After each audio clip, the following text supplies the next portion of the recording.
Hello guys, and welcome back again to another WordPress tutorial. In this video I will be showing you how you can actually delete a block of your post or any page you want to delete it from using WordPress. So first of all, make sure that you are on this dashboard. If you're not on it, make sure that you go to wordpress.com/wp-admin, and it will look something like that. Here your username, and here you put your password. So I put my password and I log in just like that.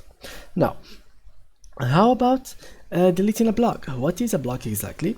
Well, a block, it depends on which thing you are using. For example, this here, if we go to a post and this is a block. So this is which has all this text. It's called a block. So if you came here, it's remove a block.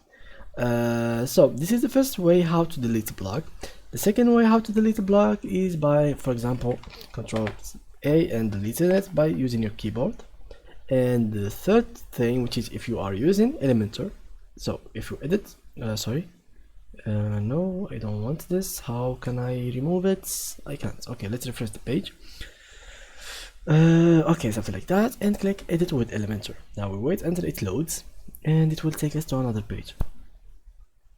Alright, something like that will be the block. Okay, let's remove this.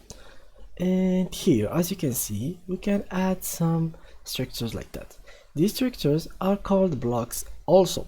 So how you can delete them? For example, let's make a block first and add something to it. So we drag this, we put it in here, and we put an image. We can here click on it. We can make it invisible from here if you want to. Anyway, now we click on here. You came on select an image, and from here you can click on OK. So that's how we can add actually an image. Now how we can delete it? It's pretty simple. Just click on the X, and that's how we can actually delete a block in WordPress, guys. So thank you for watching, and see you next tutorial. Bye bye.